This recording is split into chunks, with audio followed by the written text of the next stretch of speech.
Peace, love, and divine blessings to my beautiful family. You are now rocking with the Cosmic Christ University, the home of the esoteric and metaphysical knowledge. There is going to be so much healing done in just one video this evening. My beautiful family, there's going to be so much healing that is going to be done in just this one video. For those out there who may call themselves the black sheep, for those watching and tuning in who may feel like they're the rebel in their family, the outcast, like everybody else can get in line with family traditions, with family religions, family belief, but it's just you. You got to be the one, family, that outcast everything else that the family has built up.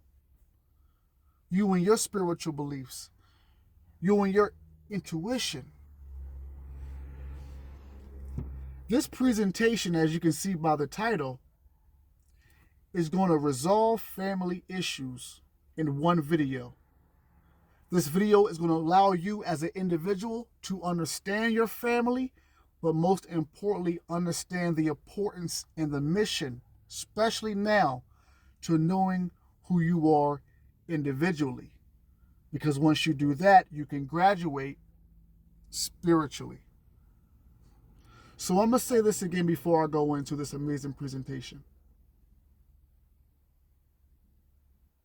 There is going to be a lot of healing done in just this one video this evening. If you have been or you know somebody who has always been going through family issues, there's always been this static, this opposing force between you and the ones that you grew up with, whether you call them siblings, your parents, your grandparents, your children. This presentation is going to break it down so you can understand. By the time this is over with, you're going to have a better understanding of your family and who you are. So I thank you so much for tuning in. You know what to do. Hit the like button if you choose. Enroll in one of the greatest universities that you'll ever see, I promise you. And thank you so much for tuning in. Now, I'm very serious about this presentation, so much that I took down notes. Now, before I get into this amazing presentation, I want these notes to be like keys or legends to you to have. As I break this stuff down, I know you're going to understand what I'm saying. I know you're going to be able to resonate. Whether you are watching this by yourself or you have your family watching it with you. You guys are together watching this, and if you are, thank you truly from the heart. As I break this down, you're going to resonate and relate to some of these things. If you want healing done, you must go and start from the root. You cannot escape it. You cannot dodge it. You cannot skip it. You must deal with the problems. If you want your chakras to be lined up, you must deal with your powers by going within you. You must deal with your problems to get your powers by going within and dealing with the situations. Now, family, let's break this down. Once again, the beautiful title says, Leaving the Nest, a catalyst for growth and self-realization. Because at the end of this video, you're going to get both. There's going to be growth and self-realization within just one video. Watch what I tell you. Tribal or religious beliefs that limit individual growth. Now, many families are deeply rooted in religious or cultural traditions that emphasize obedience, conformity, and family loyalty over personal evolution. I'm going to read that again. Hit the like button if you agree. Many families are deeply rooted in religious or cultural traditions that emphasize obedience, conformity, and family loyalty over personal evolution. Let's keep going. Questioning or leaving these belief systems can be seen as betrayal, rebellion, or even disrespect rather than personal growth. Let's keep on going. Let's give you an example. Let's give you a quick example. Someone wanting to explore spirituality beyond their family's traditional faith may face shaming, isolation, or guilt tripping. I'm not asking for much, but hit that like button if you ever been through that. If you call yourself a black sheep, this is the definition of a black sheep. Let's read that again. Let's go back to the questioning part. Questioning or leaving these belief systems can be seen as betrayal, rebellion, or even disrespect rather than personal growth. Let's give you an example. Someone wanting to explore spirituality beyond their family's traditional faith may face shaming, isolation, or guilt tripping. You know, there was an incident recently with a bishop or a pastor about locking doors. This incident was over a year old. I seen one brother speak out, and he was actually in attendance at that church that evening, or maybe it was morning, but that evening. And somebody in the comment section asked him, why didn't you speak up at a time when it happened? And the answer he gave, you couldn't get mad at. I mean, it is what it is, but his answer, and I'm paraphrasing, was he didn't want to get mocked by other church members. He didn't want to feel like he was betraying the church members. So when we talk about gangs and things like that, and cults and things like that, well, look no further than your local church. Let's keep on going. Family dependency and emotional manipulation. Family dependency, family dependency and emotional manipulation. Let's listen. Here's a quote you might have heard before. Blood is thicker than water is a term used to keep people emotionally, financially, or physically tied to the family unit, even when it's unhealthy. I told you that we're going to get some healing done today, but we have to get to the root of these situations, the roots that nobody wants to pull, or the situations that nobody wants to discuss in public. Let's read that again. Family dependency and emotional manipulation. Let's continue reading. There's an old saying, my beautiful family, blood is thicker than water. This is a term often used to keep people emotionally, financially, or physically tied to the family unit, even when it's unhealthy. In some cases, family members weaponize this dependency, knowing that their loved one relies on them for housing, money, or emotional support, and they use this to control or guilt trip them into submission. Family, I told you this is going to be a different presentation. But if you rock with this university, you know it's just the same old beautiful cosmic truth that we always do here. We haven't even got to the meat yet, to the truth, to the juice of it all. But we're soon about to get there. Once again, I want to read this again. In some cases, family members weaponize this dependency, knowing that their loved ones relies on them for housing, money, or emotional support, and they use this to control or guilt trip them into submission. I know not. Nah. Here's an example. A grown adult being discouraged from moving out because the family doesn't want to, and I quote, lose them, but also wants to keep a source of financial or emotional support. Hit the like button if this is getting real for you. We want healing, right? Let's address these situations. And shout out to all my races. All my races. Let's keep on going. Some individuals never leave the nest mentally, expecting family members to rescue them or provide for them. Some individuals never leave the nest mentally, expecting family members to rescue them or provide for them. This can lead to a cycle of dependency where a person never develops the skills, confidence, or mindset to thrive on their own. Let's give you an example right quick. A 40-year-old still relying on their mother for basic survival needs instead of building their own foundation. Serious. Fear of being an outcast and the black sheep. The fear of being an outcast and the black sheep. Some of you are still stuck in family mode when you know that the wings are trying to prepare you to fly, but you have become dormant, stagnant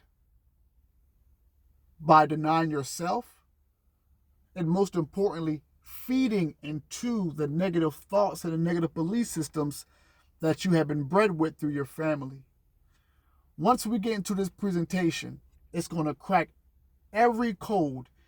It's going to cut through every fabrication to get to your soul so you can heal.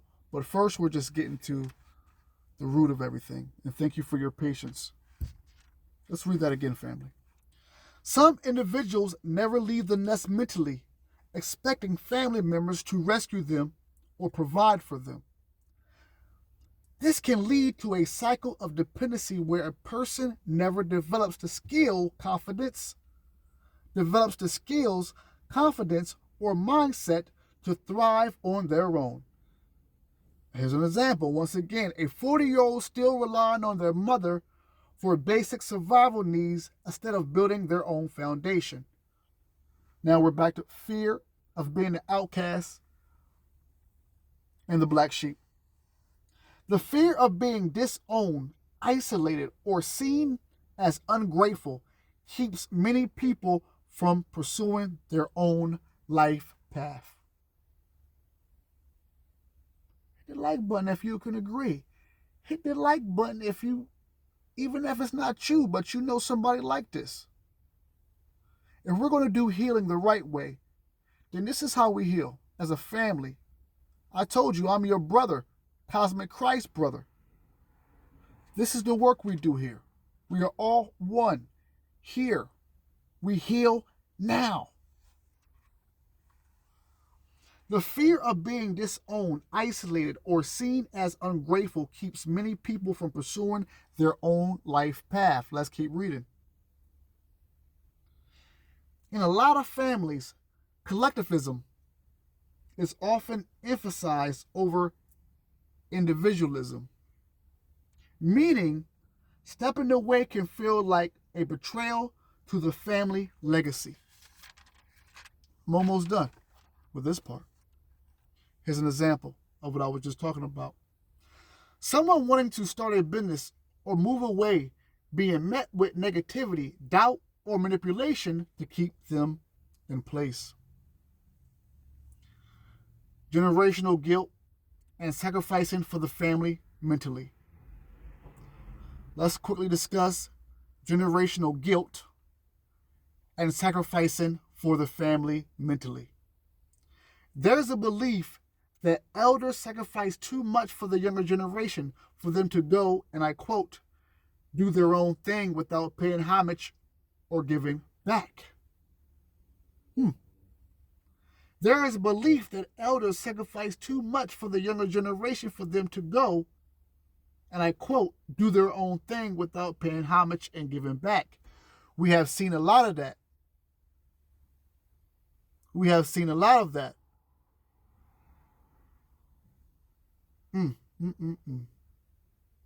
This guilt can prevent people from choosing themselves, keeping them trapped in generational obligation rather than pursuing their own calling. Here's one more example. A person put their dreams on hold to take care of family out of guilt, even when the family is fully capable of sustaining itself. I want to thank you for your time and patience. If I have hit a nerve, then I hope I hit a healing nerve. If I hit a nerve with this 14-minute going on 15-minute conversation, I know I didn't hit a healing nerve. If you went through or maybe going through any of those situations that I just named, this is how we heal. And this is where we heal, my beautiful family. This is how we heal. And this is where we heal. You ready? Of course you are. We all begin our lives saturated in tribal or group belief patterns, starting with those of our biological tribes, aka family. Tribal beliefs by their very nature are held by the group. Some are universally recognized as truth, such as that murder is wrong, while others are unique to a particular group, such as the belief that, and I quote, ours is the only true religion. Even before we reach the age of reason, which is around 7,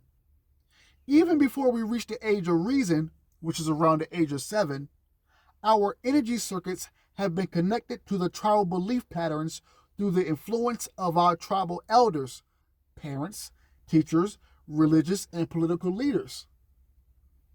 Beginning with the belief patterns that are aligned to our first chakra and then continuing with those inherent in our second and third chakras. For those who have this strong hold on family, meaning that even though you have a desire to go on your own, even though you have this craving to become your own entrepreneur, your own trendsetter, you are letting family hold you back. For those who are doing that, this is your presentation and you need to hear what I just said again, and I don't mind reading it again. So that's exactly what I'm going to do.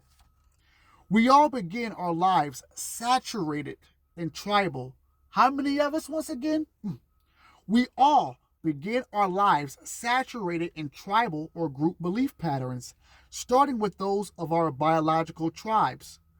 Tribal beliefs, by their very nature, are held by the group. Some are universally recognized as truth, such as that murder is wrong, while others are unique to a particular group, such as the belief that, and I quote, ours is the only true religion, end quote. Even before we reach the age of reason, which is around 7 years old, our energy circuits have been connected to tribal belief patterns through the influence of our tribal elders, which would be our parents, teachers, religious, and political leaders. Please listen closely. Beginning with the belief patterns that are aligned in our first chakra, and then continuing with those inherent in our second and third chakras. By the time we are 4 years old, family, I said, by the time we are 4 years old, all 3 chakras are fully active. Later in life, as we develop our individual power, the 4th, 5th, and 6th chakras become activated in turn. The 7th chakra kicks in when we learn to see the events of our life through symbolic sight. Once again, the 7th chakra kicks in when we learn to see the events of our life through symbolic sight, recognizing the archetypal patterns that underline many of our own actions. If you watched the last presentation, this is all starting to make sense. We begin to emerge from the tribal mindset and into individual and eventually symbolic power. When we begin to pursue questions about how to relate to the rest of the universe, like, and I quote, what about me? How do I fit my needs into the obligations I have? In fact, what are my needs? Quote, end quote. When we start doing this process begins subtly, the same way that you might begin to lose interest in a hobby or a certain type of food and become fascinated with other pastimes and cuisines. Of course, a shift in perception about your place in the world is far more serious than dropping a hobby. Moving away from your accustomed views of life and everything that your life includes can be a troublesome, fearful process. Family, this is healing. We're entering the healing cycle. Get ready. It may help you to realize that moving from the tribal mindset into the individual power is inevitable. Let me read that again. It may help you, family, my brother, my brothers, my sister, my sisters. It is important, family, across the world that you listen to what is being said here. It may help you to realize that moving from the tribal mindset, moving from the family mindset, especially if it's a toxic mindset, moving from the tribal mindset into individual power is inevitable, something you cannot escape. Most of us will arrive at some point in our lives when the world with which we are most familiar no longer works for us. At 20 going on 23 minutes, my family between the 40 and 70 years old, shout out to my 30 and under, shout out to my 70 and older. But you know that 40 and 70, we're at a crucial time right now in our lives. How many of y'all felt like that before? Let's read this again. Most of us will arrive at some point in our lives when the world with which we are most familiar with no longer works for us. You outgrown it. You know you ain't supposed to be in that stagnation. It's within you. Let's keep on going. For some people, it happens more than once. We are meant to outgrow ourselves indeed. We are meant to outgrow ourselves.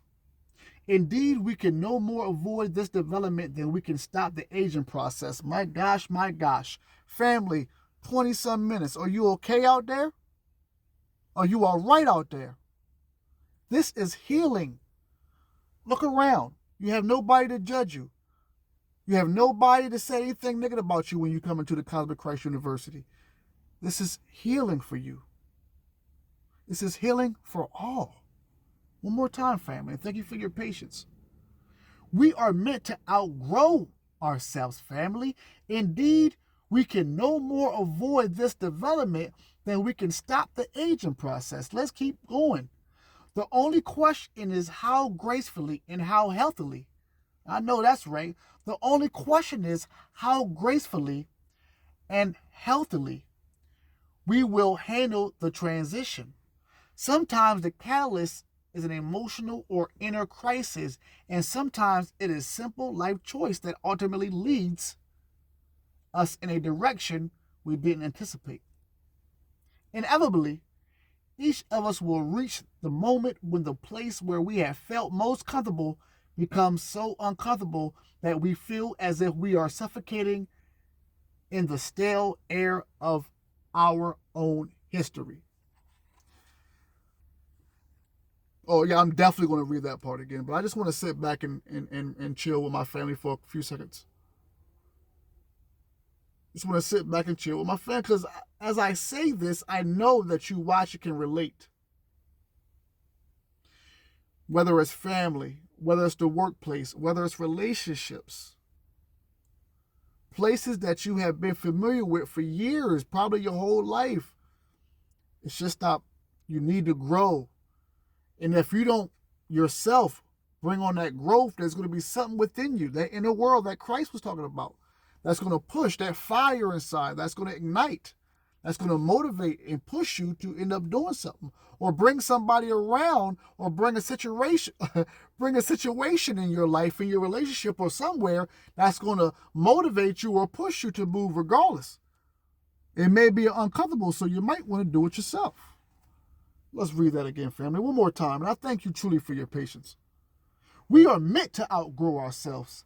Indeed, we can no more avoid this development than we can stop the aging process. The only question is how gracefully and healthily we will handle the transition. Sometimes the catalyst is an emotional or inner crisis, and sometimes it is a simple life choice that ultimately leads us in a direction we didn't anticipate. Inevitably, each of us will reach the moment when the place where we have felt most comfortable becomes so uncomfortable that we feel as if we are suffocated in the stale air of our own history. Self-exploration. Ooh, I like that word. Self-exploration. Ooh, discovery of self. Let's hear that one more time before I go in. Self-exploration. You can use that as an affirmation if you want to. I am self-exploration. I am self-realization. Self-exploration is an important, rewarding component of spiritual growth.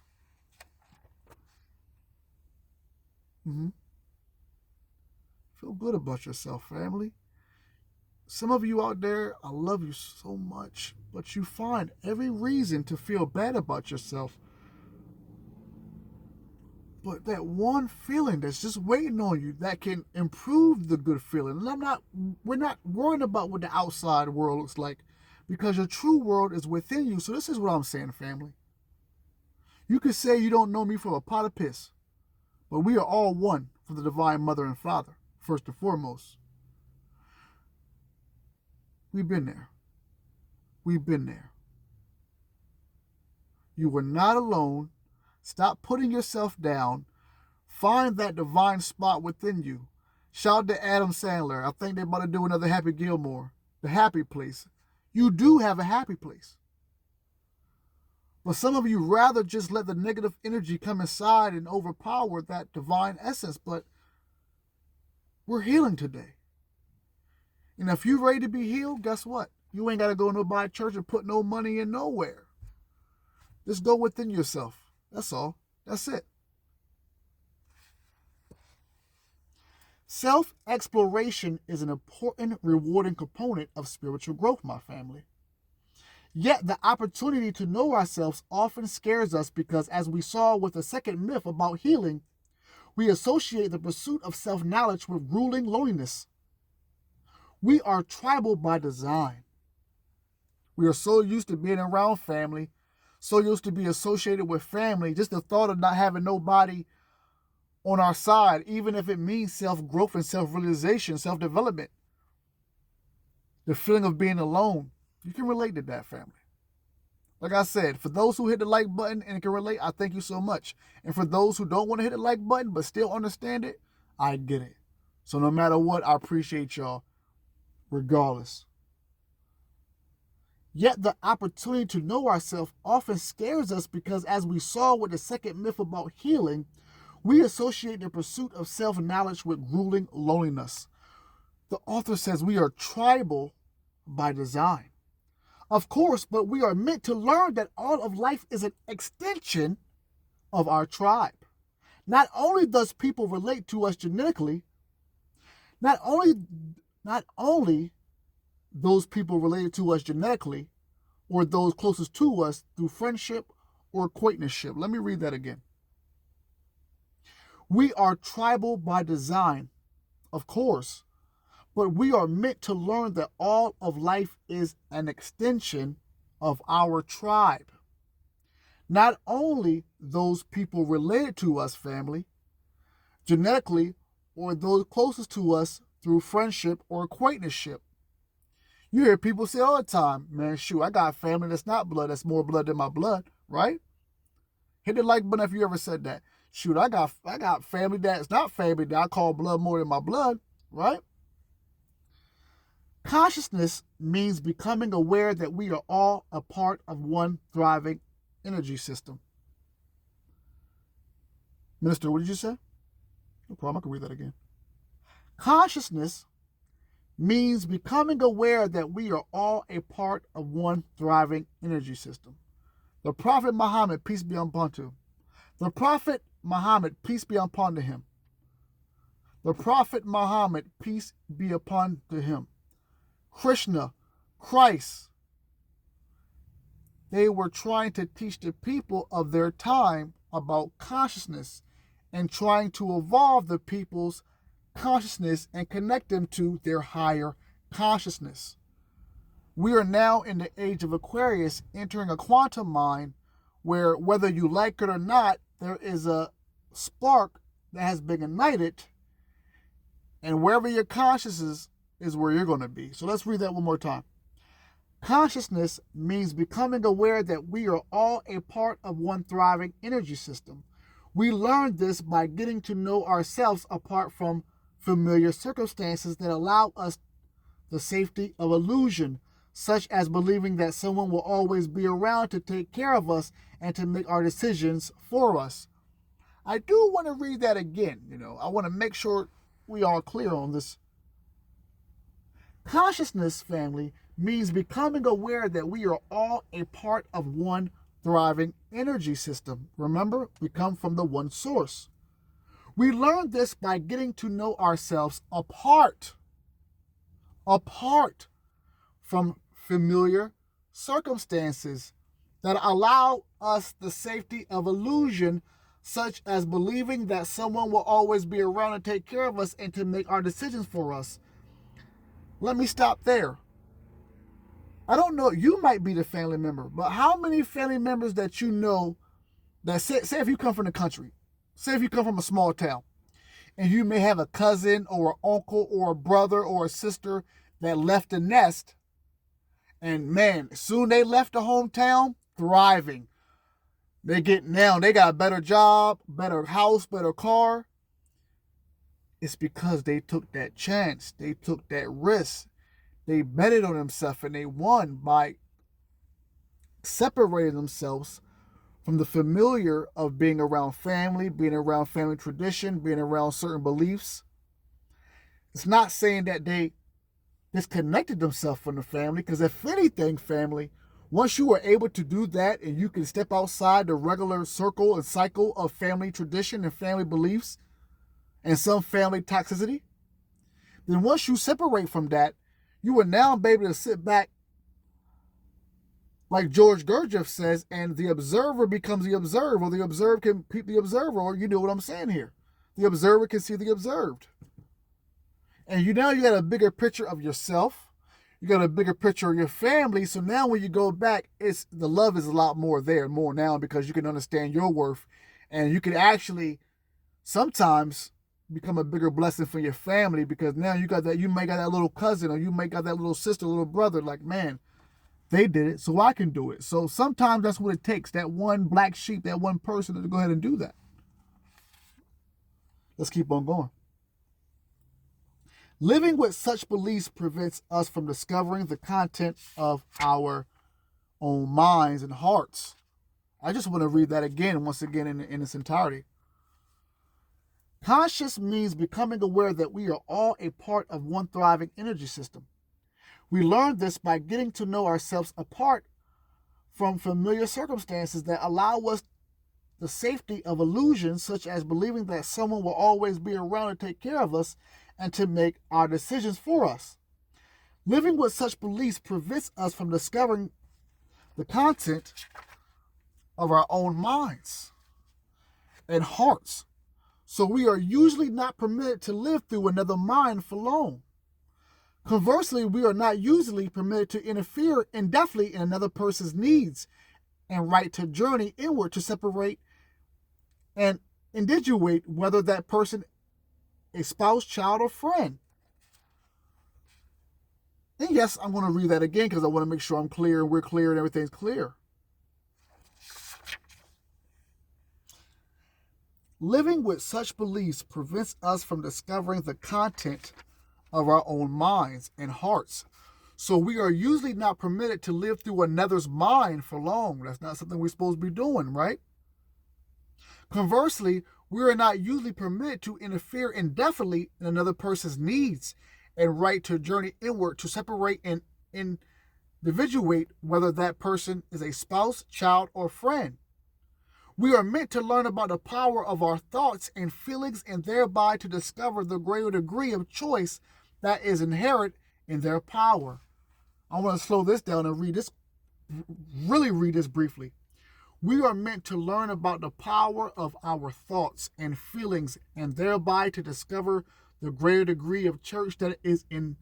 Oh, I'm already giving away the secret. The greater degree of choice that is inherent into their power. Now, I do want to speak to the church right quick. Because people watching, Imagine if 2,000 years ago, 2,000, maybe 160 years ago, imagine, church people and everybody watching, imagine 2,000 years ago that this spiritual energy came to this planet to deliver us a message, a regurgitated message, that we were greater. And through the power of our minds, by going within, meditating, that all of this would be solved. What if somebody did that 2,000 years ago? Well, they did, family. That's what Christ, or Yeshua, the one you call Jesus, was all about. He was the successor of Buddha. The message was clear. Your mind is all. The universe is mental. As above, so below. As within, as without. Christ's mission was to let you know through the power of your mind. See, he called it Father. He called it Father. But the mind, because we are connected to the divine mind, which is divine mother and divine father, which you call God. But the churches at that time took all that sacred teachings that was so vital for us, and they diluted it. They toxified or they tried to toxify the word of Christ, which is laws and principles of his brothers and sisters.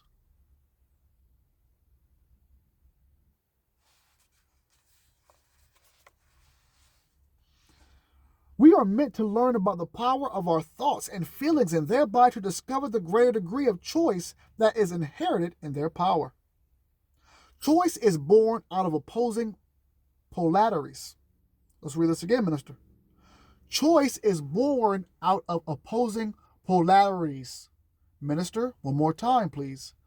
Choice is born out of opposing polarities. The twin fish of Pisces. For those who watched the Pisces presentation I did, you know where I'm getting at. It activates our experiences, individual and spiritual, and expresses our beliefs. We can choose to be kind or cruel, forgiving or vengeful, generous or miserly, compassionate or judgmental. Choices like these take on far greater significance as we realize that their consequences reach far beyond ourselves and our intimates, and that those consequences play out within our biology. Every choice we make, spoken or unspoken, influences the atmosphere of the room where we stand. Minister, I just want you to read that. I know we keep asking, but Minister, I just want you to read that again because it kind of reminds me of a Bible verse. That's what I'm here to do. Let's try that again this way. Every choice we make, spoken or unspoken, influences the atmosphere of the room where we stand or the home we have just entered or left. That reminds me of a biblical scripture. I might need your help on this one. We have 38 minutes. This is going to be an hour because I think this is worth watching for an hour. Do y'all think of a Bible scripture for me that can go along with what that just said? Somebody got one for me. Okay. I think I just got download. You are condemned and justified by the words that come out your mouth. And that may be paraphrasing. But you are condemned and justified by the words that come out your mouth. As a man thinketh, so is he. These old sayings that are still true. Whether you're wrong or whether you're right, you are right.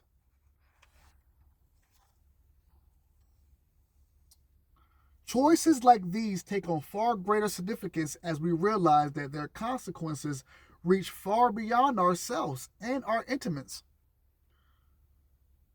And that Those consequences, family, play out within our biology, as we know now to be true. Every choice we make, spoken or unspoken, influences the atmosphere of the room, my gosh, where we stand or the home we have just entered or left. Think about that, family. Think about you laying beside somebody and you got the opposite thought of what they got. They thinking love and they thinking companionship and longevity, and you thinking cheating and lusting and creeping. Let's read that again. Every choice we make, spoken or unspoken, my family watching, influences the atmosphere of the room where we stand or the home we have just entered or left. For all we know, our choices may even influence weather patterns. Western culture has only begun to take seriously the power of choice that Hindu and Buddhist practices have taught as right thought, right speech, right action. Consciousness is about coming to terms with our individual power, with the power of our thoughts and actions that have widespread effects. Consciousness is about coming to terms with our individual power, with the power of our thoughts and actions that have widespread effects. Now imagine 1,000,000 people come together one day, a million of us come together one day, 1,000,000 of us coming together one day. Matter of fact, I got a challenge right now. Let's do it. 1,000,000 of us come together one day, whether it's a mass meditation in our own homes or a mass meditation in a field somewhere, and say that all of us, all 1,000,000, all 1,000,000 of us are meditating to come into contact with inner world or cosmic beings. That's going to happen because all of us, by the power of our thought, are going to ignite that. This is a scientific proven fact. So now imagine when you got the mass media feeding you propaganda about war, hate, racism, torture. And it keeps feeding. Every time you go on news, somebody done died. Somebody always died, but somebody always lived. There's always bad, but you can always find good. But it seems like the mass media just seems to just feed poison, toxin, fear. And people continue to eat it up. Fahrenheit, what's that book called? Fahrenheit, was it Fahrenheit 154 or Fahrenheit 54? It reminds me of another movie too. Now, if you remember this movie, this is a throwback movie. I'm about to go back in the presentation. But this is one of a throwback movie from the 70s, I believe. It might have been the 80s, but I definitely think it was the 70s. Logan's Run. Hit the like button if you ever heard of Logan's Run. I watched that when I was in school.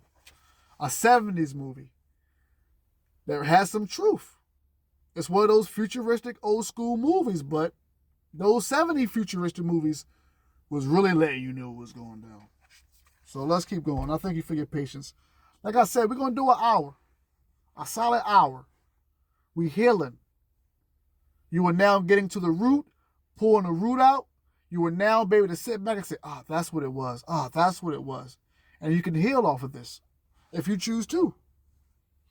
Consciousness is about coming to terms, my family, with our individual power, with the power of our thoughts and actions to have widespread effects. As long as we remain in the way of the tribal power, as long as you get stuck in family mode, as long as you give all your energy to your family, let's keep on going, our ability to choose and our capacity to grow in self-responsibility are limited. Within the tribal mind, we are often unaware of the complex or psychological and emotional forces that acts on our own decision-making process. I once did a video based off some work. I think it was Carl Jung work. And he said that family is an entity in itself. Family is an entity in itself. Once again, we are often unaware of the complex of the psychological and emotional forces that acts on our decision-making process. I want to read this once again. Within the tribal mind, within that family state of mind that you have been in your whole life, we are often unaware of the complex of psychological, and emotional forces that acts on our decision making. You're not even knowing you're making these decision makings because of that energy force, because that family tribal force is so strong, because you have been pulled so strong in that family toxicity sometimes that you're making decisions that are not even your own, just based off that family energy that we're talking about here.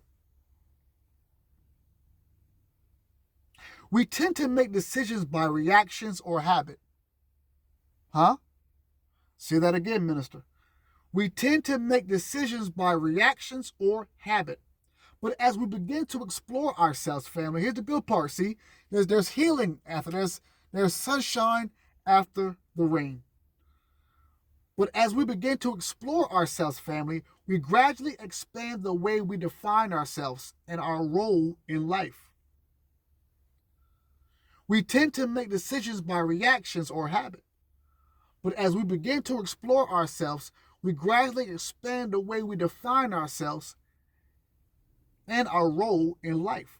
As we take responsibility for external actions, you have heard me say this before. This is very important. If you want to get a God body, if you want to live in your best life, and shout out to my sister Jill Scott, R.I.P. to the sister Jill, Angie Stone.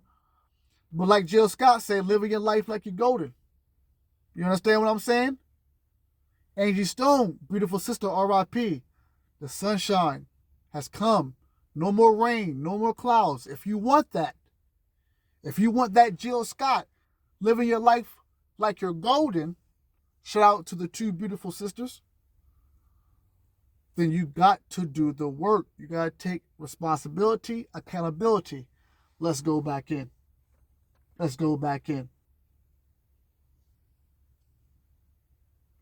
As we take responsibility for our external, that means outside, for our external, the life that we have created for ourselves, as we take responsibility for the life that we have created for ourselves,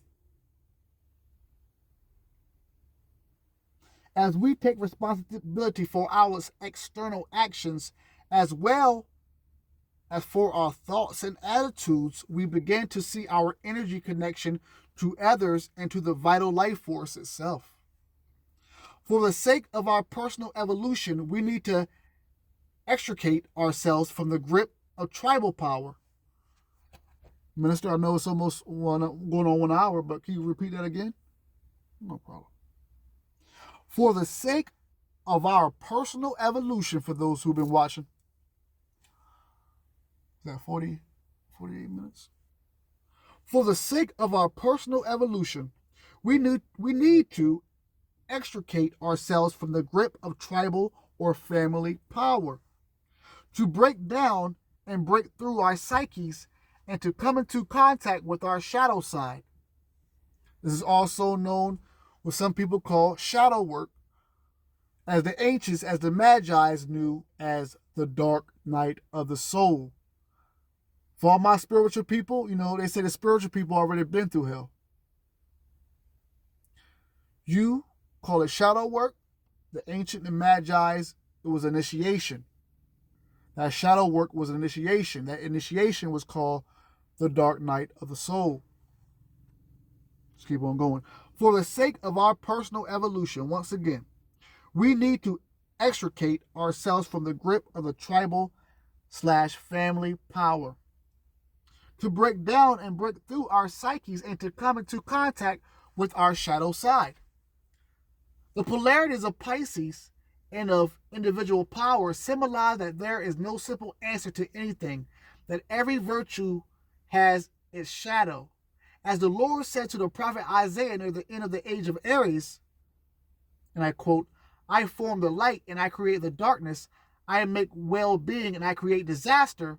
I, Yahweh, do all these things, quote, end quote. This is Isaiah chapter 45, verse 7. By the same token, every decision to act eliminates the possibility of another kind of action. Once again, by the same token, family, every decision to act eliminates the possibility of another kind of action. Wow. I kind of want to read that again, going on 50 minutes. I thank you so much for your time. Wow. By the same token, every decision to act eliminates the possibility of another kind of action. Yet we need to accept the fact that there may often be no ideal decision. What matters most is that the choice, excuse me, let's go back. We need to accept the fact that there may often be no ideal decision. What matters most is not the choice itself, but the reason behind the choice. Family, if y'all want me to do a part 2, you gotta hit the like button. If you want me to do a part 2, you gotta leave a comment. Subscribe if you're not. Enroll if you're not. Tell a friend to tune in. Powerful information we're getting here.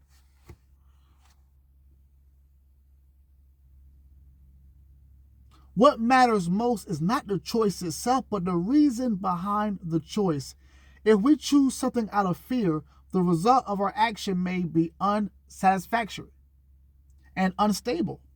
If we choose in faith, the outcome of our action will probably take us in the direction we need to go, however halting. Our lives change externally as we change internally. Church people, as we're about to end this is why it's so important, and even my spiritual family, to carefully read the red letters. To carefully read the red letters in your Bible. One of my favorite quotes from Christ is, "Why call me Lord?" And why are y'all even calling me Lord?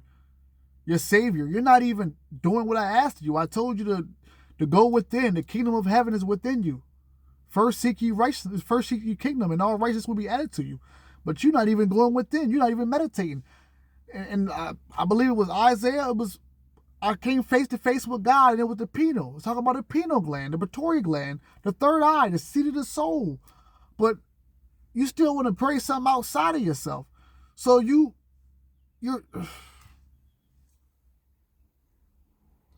if we choose in faith, the outcome of our action will probably take us in the direction we need to go, however halting.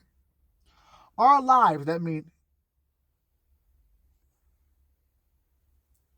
our lives change externally. That means outside. When what?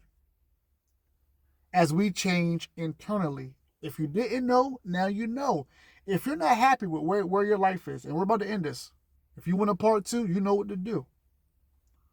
If you're outside, if you're external, if your everyday living is not right, there is something going on within your life that you're not fixing. And the diabolical part about it is 99.99% of the time, you already know what you got to do. It's that fear of flight. But if you go within yourself, if you not just believe but have faith, and that faith graduate into a knowing of God, which you know that God is within you, then I'm a living proof, prime example, cosmic Christ being. I've been telling you for over 4 years I was the son of the divine mother. Now it's so beautiful to see so many people, men and women and men, that are now giving credit to the divine mother. Our lives change externally as we change internally. One follows the other naturally. Woo! And try as we will, we cannot stop this dynamic. As is often the case, we will try desperately to take with us those people about whom we care most, or to hold steady the external components of our lives, even as our eternal fire rage and threaten to consume us. I might stop right here. I've been through this. I know you've been through it. And if you claim you haven't been through it, then you're lying. And I'm not here to call you a liar. And if you haven't been through it, then maybe you know somebody, or I'm sure you know somebody who has. But no matter what the situation, you've been stuck in a situation, whether it's a job, whether it's your relationship, whether it don't matter what the situation, you knew that your time was up. You knew your time with that situation was up, but it was uncomfortable. No, fear, no, I don't want to be alone, no, it's going to be uncomfortable, no, love me. But then, along the line, after weeks, months, you realize that it wasn't working against you, it was progress, it was a process, so you can graduate in know self. It was a process, it was evolution for you. This is what it's about, and I know, trust me, I've been there, family. I've been there. That's why it's an honor to talk to you. This is why I can sit back without the glasses and look at you like, yo, you're not alone. Stop beating yourself up. Know that the power of Christ is within you. I'm speaking cosmic Christ, not the one in your Bible. Not the God in your Bible the true Christ, Yeshua, the one you call Jesus, has always been within you. So I'm going to say about that. I got too many videos on that. Way too many videos. So let's finish this up. And I thank you for your time and your patience. Oh yeah, what is it, 56 or 58? Oh yeah, we better wrap this up. And remember, part 2 is on you. Our lives change externally as we change internally. One follows the other one naturally. And try as we will, we cannot stop this dynamic. As is often the case, we will try desperately to take with us those people about whom we care most, or to hold steady the external components of our lives, even as our internal fires, come on now, family, this is poetic here, you know what I'm talking about, even as our internal fires rage and threaten to consume us. You know what this is talking about. We will try to describe to our family and friends what we are experiencing and hope that they will relate to in some way, or perhaps they will find the landscape we are exploring within ourselves attractive enough to jump into the world behind their own eyes. Sometimes we succeed, often we do not. Our choice to proceed on the journey must be made in faith and cannot be dependent on who chooses to come along with us. As psychologist and theologian Sam Keen, Keen, is fond of saying, 2 of the most important questions for your life journey are, where am I going and who will go with me? And it is very important to ask them of yourself in that order. Wow. Let me read that again. Sam Keen got a saying. It says, 2 of the most important questions for your life journey, my family, as we end this in the close. Where am I going? And who will go with me? And it is very important to ask them of yourself in that order.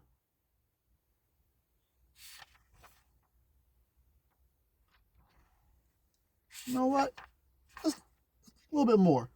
It helps to keep in mind that the instinct of the tribe is to discourage its members from venturing too far from the familiar. More often than not, when you are on the journey towards self-discovery, you will be met with opposition. You know this. You will be making a mistake to take the response personally. It should be viewed as an act of tribal love, or at least tribal loyalty, because tribes by design strive to keep their numbers together. But your desire to have your experience noted and validated may well be one that friends and family members cannot satisfy, because they are not experiencing what you are going through.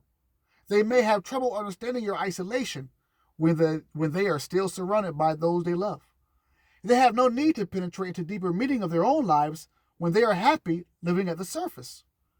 Many of us initially shy away from the search because we know intuitively that it likely will lead to life changes. In fact, the author says, I doubt that those of us on the search would make as much progress as we do if we knew ahead of time the full extent of the difficulties we will face. And in closing, your journey of self-discovery may have begun without you even knowing it. The signs that it has are not difficult to see once you know what you're looking for. So, like I said, we could do part 2. Ain't no problem at all. I thank you for your patience. I thank you for your love. Until next time, family. Peace.